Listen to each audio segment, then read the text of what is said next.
We want to make sure we provide the best investment experience for them. But what we don't want to lose focus on is, the money itself is not the goal, right? The money is a tool for our clients, which will help them achieve their goals. Do you want a wealthy retirement without worrying about money? Welcome to the Retire in Texas podcast, where you will discover how to enjoy your faith, your family, and your freedom in the state of Texas. And now, here's your host, financial advisor, author, and all-around good Texan, Darryl Lyons. Hey, this is Darryl Lyons, CEO and co-founder of Pax Financial Group, and you're listening to Retire in Texas. This information is general in nature. It's not intended to provide specific investment, tax, or legal advice. Visit paxfinancialgroup.com for more information. Thank you for tuning in today. The last week I had a guest. This week I have a guest. So David Alvarez is here with me today. David, welcome. Thank you for having me. I'm super excited to have you. You have a passion and a heart for this industry. How did you even get into financial services to begin with?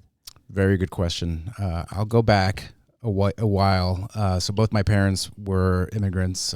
They escaped from communism and Castro in Cuba. And growing up, I heard lots of stories about the system there and the corruption and the poverty, and kind of inspired me to learn about economies. And so when I went to Northwestern University, I studied economics and history, and I knew I wanted to do something involving finance.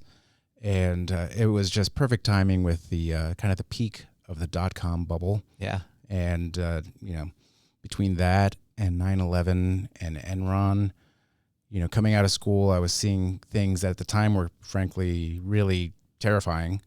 But looking back now, it was a good introduction to the risks and maybe over enthusiasm. Yeah, it was. I mean, I think we all we never forgot it. Mm-hmm. Yeah. So it was a really interesting market to come into right out of school. I started with JP Morgan in New York, spent about 13 years with them before I found my way back home to San Antonio with Pax, and it'll be 6 years next month. Yeah, we're super happy to have you. You're a light here in a lot of ways. One of the things I love is just your heart to serve.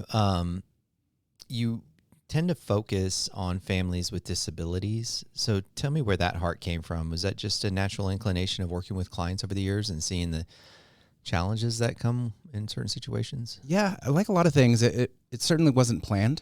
Mm-hmm. About 13 years ago, a good friend of mine came up to me and let me know his daughter had a terrible medical diagnosis that was going to present them with a lot of challenges financially and obviously emotionally. And so at the time, I had just finished my CFP, and I was thinking, all right, I'm going to dig into this. I'm going to figure out what you need to be doing. And, started working with him and his family, helping them prepare for their daughter's, life that's going to be challenging. And as a result of that, they introduced me to another friend who was going through a similar situation. And it's just over the last decade or so become something that I'm really focusing on.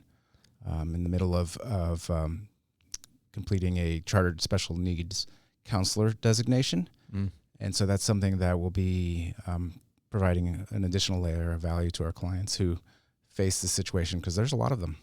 Yeah, some people have been listening. I had challenges with my oldest, and he was sick for a long time. He's better today. That's not the outcome of most people, though. It's chronic. But just during that season that he was sick, which was multiple years, the pressure it puts on you and the marriage and the family finances. And I was just wondering, when I was going through that, how we had kind of broken through the early part of, being broke in the business. And so we had some financial resources, and I also can kind of navigate the health insurance world a little bit. But I was thinking, gosh, this is really hard to do if you're working full time, you don't have the money, and you can't figure this stuff out. It's just overwhelming. So I say all that because I can appreciate having somebody that just says, I'm going to walk alongside of you.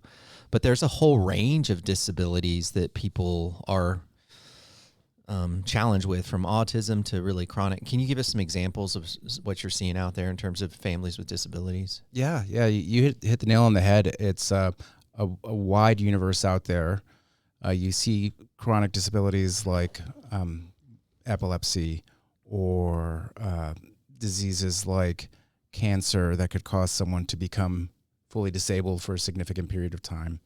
If you think about as traumatic as it is to think about a child with cancer, that is a situation where at least one, if not both parents, will not be able to work for a while, right? They're going to be full-time caretakers.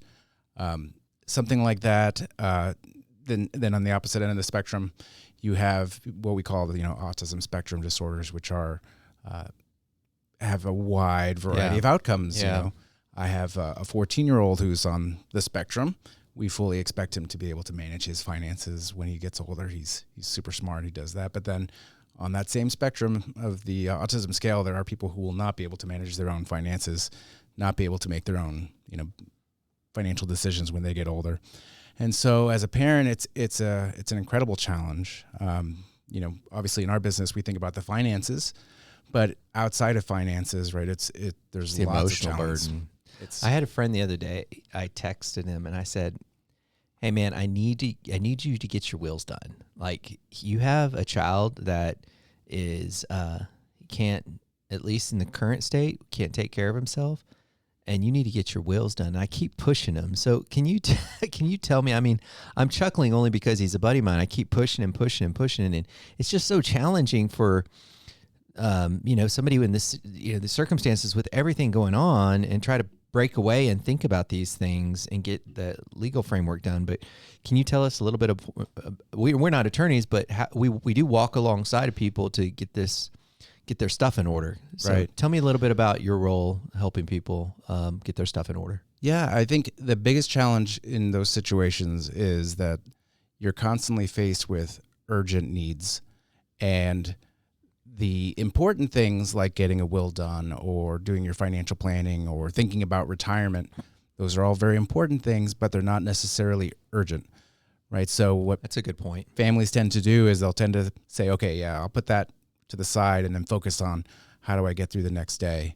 And my job as an advisor is to really bring those long-term challenges that are not urgent to the front of their minds, so that they can have a little bit of peace knowing that, those long-term situations, those long-term needs are going to be taken care of, whether it's introducing them to an attorney who could create a special needs trust for them, whether it's setting up, or guiding them through the setting up of an ABLE account, things like that. Can we talk about some of those things? Yeah, absolutely. So on the financial side, there are a lot of resources. One of the big things that's a challenge for families in this situation is understanding whether or not your child or your family member is going to be able to make financial decisions for themselves. Are they going to be able to hold a job? Are they going to be able to pay their bills? Are they going to be a risk to themselves or to anyone else? And for a lot of folks, the answer is no, right? They're not going to be able to do that. And in those situations, then it becomes important to have a plan in place, to have a will, and to set up some of these things. So two of the things that we just discussed, the ABLE account. If you think about in our industry, we hear a lot about the 529s, which are specifically designed for educational expenses. Yep. ABLE accounts are similarly designed, but they're more for special needs medical expenses. Okay. And there's a broad range of expenses that they can help cover. The IRS released a letter in 2022 that really gives a wide range of expenses that are allowable to be covered from ABLE accounts. Okay, good. So ABLE accounts are something that every state has them, and you can put funds in an ABLE account. And the key benefit of an ABLE account is any growth that you get in the ABLE account is all tax-free. Do you get a tax deduction when you put it in, or no? You do not. No. But the money that we can invest it. Right. Or it can be invested. It can be invested. Yeah. And if the investments grow, any growth you get in there is all tax-free if the funds are used for qualified expenses. And like I said, the IRS has given a lot of leeway. If you can set that up early, that could be really, absolutely. I mean, that could really, again, what is there, can you put like $50 in there, or? You can put in the state of Texas, you can put as little as $50. You can put as much as $19,000, which is the annual gift allowance. That's a lot. Still, that'll compound. That'll grow. Yeah, for sure. So you have the ability to put in money. You don't have to you don't have to put in money every year, right? It's something It's that not can an be obligation. flexible. Yeah. And so the ABLE account is probably I would say the easiest way to start setting some money to the side so that your child has some resources. Yeah. And the other key benefit, in addition to the tax benefit, is that up to $100,000, the funds that are in that account are not going to impact their eligibility for SSI, which is supplemental security income, right? So that's something that becomes important later in life when and if they don't have your income to depend on them. So yeah, because SSI may be one of their primary, I don't know, who knows, but one of their big income sources, the child's income sources down the road. correct. And that's a disability. That's the disability trigger for the Social Security system, right? Exactly. Yeah. And then you also mentioned the Special Needs Trust, right? Right. Yeah. So and I would say special needs trust is something you want to set up for more significant assets, right? So if you're expecting to leave your child with an inheritance, or if they receive, let's say that their medical condition is the result of a car accident and they receive some sort of big medical settlement, special needs trust is the ideal place for that because it has a higher dollar value that you can put in there without impacting their SSI limit. And also it's something that can, continue on after they're gone. Yeah. So the special needs trust, I would say, is for more significant asset size. Can you give me an idea what significant means? Yeah, I would say over $100,000 is Okay. probably where you want to look into setting up a special needs trust. So if your assets are over 100,000, is that? If it looks like that child will be inheriting or receiving more than 100,000, that's Okay. when I would lean Just towards kind of a rule of thumb. Exactly. And so if you don't do that, then those assets will go into some calculator that will trigger Social Security to say that child doesn't get disability, SSI, because you've got enough money to handle it on your own. Right. But if you put it in the special needs trust, does the IRS close their eyes to the special needs trust and say you can get, or Social Security, and you do get the income? You are allowed to get the income, and then the key thing that comes along with SSI is Medicaid, which obviously you have a lot of medical expenses if you have medical conditions that require physical therapy and special medications or things like that, and if you are receiving SSI, you automatically qualify for Medicaid. And so for somebody who is booted out of SSI because they have too high of an income, then they would also be booted out of Medicaid, and they would have to go out into the private market to find health insurance options. Yeah, some people, and I just want to make sure that I don't confuse anyone. We don't confuse anyone. Medicare is really what you get when you retire. Medicaid is if you're indigent, you don't have the money. Exactly. And in the Build Back, the big beautiful bill, I know they addressed Medicaid, and as I understand it, they didn't preclude or change the distributions for those who can't work, those who are truly disabled. Right. That's correct. What they're trying to do is hold people accountable. And again, I'm air quoting because I really don't know. I don't know the heart behind it, like the intent. There's a lot of debate on Medicaid when it comes to this big beautiful bill. But as I understand it, they're trying to have those that claim to be disabled but aren't, to show that they're working. So we'll see how that plays out. But the reality is, at least at this point, those who are disabled will still get Medicaid, as I understand it. That's correct. Yeah. And so as you continue to, carve out this niche where you're serving communities with families with disability, one of the biggest challenges that I could see you facing is just trying to encourage people to go into that important but not urgent quadrant and get the work done. But you are able to engage the husband and wife in such a way through a process that we've adopted called Honest Conversations that that really helps you hear from not just one spouse who may be more vocal, but from both spouses. So can you tell us a little bit how you use Honest Conversations to engage parents? Yeah. I think in our job, we tend to focus on dollar amounts and investment returns, and all of that is very important. Obviously, we don't want our clients to miss out on positive markets, and we want to make sure we provide the best investment experience for them. But what we don't want to lose focus on is, the money itself is not the goal, right? The money is a tool for our clients, which will help them achieve their goals. And, with honest conversations, really the focus of those talks are the goals, right? What is this money for? What do you want to be able to do yourselves? What do you want your children to be able to do? What do you want your grandchildren to be able to do if it gets to that level? But really turning the focus of the conversation away from investment returns and stock market and bond market back to what the actual point of the money is, because you can't take it with you. And so what are you going to do with it while you're here, and what do you want it to do while you're gone? And I think that's important because families that have children who are needing more care and attention, sometimes those parents haven't really given that thought, like, what does our future look like? And in the context of, what our situation. And I want to encourage, if anybody's listening and is like, well, I want to talk to an advisor, I just don't know where to start. We have a methodology to help guide that dialogue to discover what's really important. And not from just the husband who might be a loud financial guy of the family, but from the spouse who might be timid, but her voice is very important. And I'm using gender to just generalize here, but that honest conversation has been pretty powerful. Have you used it? You use it a lot. All the time. Do you have some families cry whenever you have those? A lot. Yeah.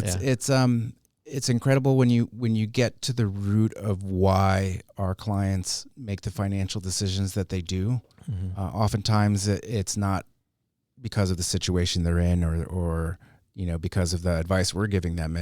It may go back to the story of, when they were younger and mom and dad were, between jobs for a few months, and they remember how stressful that was. Mm-hmm. And they remember, not being able to get new shoes one year and having to wear shoes that were 2 sizes too small. Yeah. And when those stories come out, it's emotional. And so we have to be comfortable to, kind of sit there and share that. And it really is, it means a lot that our clients are willing to share those experiences with us. But it helps us as advisors to get to the root of why they make the decisions they do. Mm-hmm. And then we can provide better guidance to help them make good decisions in the future. And it really helps us to nudge them when they're not taking action and reminding them, hey, remember why you're doing this. Mm-hmm. And so let's schedule the appointment with the attorney. Let's get this ABLE account set up. Because that's the challenging thing, is like getting families who have a lot going on. Sometimes it's chaotic every single day, and you just kind of nudging them to accomplish their goals. So right. You have a lot to carry. And the great thing about technology, there's challenges that come along with it, but we can do so much more today than we could even 10, 15 years ago.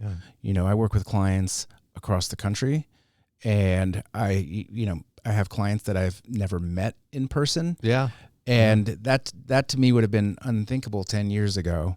But because of the technologies we have and because of the outreach we have through social media and people sharing their stories and things like that, we've been introduced to families all over who are in this situation and need some help. Yeah, well, I really appreciate your heart for serving and your intelligence. It's like this perfect collision of for you to take this next chapter and really serve this community well. Really appreciate all that you do. And any final words as I land this plane? I would say if anybody wants to have a conversation, the easiest way to get a hold of me is my email, which is just david@paxfg.com. You can go to our website, paxfinancialgroup.com. I'm even on Instagram now. Oh, are you? Okay, you're big time. You're on LinkedIn, right? I'm on LinkedIn, Instagram, Facebook. So all right, we're out there. So give us a call or shoot us an email. And last thing I forgot to mention or ask, what nonprofit boards are you serving on right now? So right now, my wife and I are co-chairs of the Blood and Tissue Center Foundation. Okay. And that is, that's a big focus of our air quotes, right? Free time this year. Yeah. But I personally serve on the board of the SA Hope Center as well. Yes. And so, being on two different boards would not be possible if I wasn't sharing one with my wife, who is really the I would say the main driver of that relationship. She's pretty incredible, yeah. And she's awesome. So. Yeah. Well, thank you, David, and thank you everybody for staying to the very end. I appreciate you tuning in, and be sure to share this with others. Specifically, share it with others who have a child who is disabled in some capacity, so they can start thinking about not only their future, but their children's future. And remember, you think different when you think long-term. Have a great day.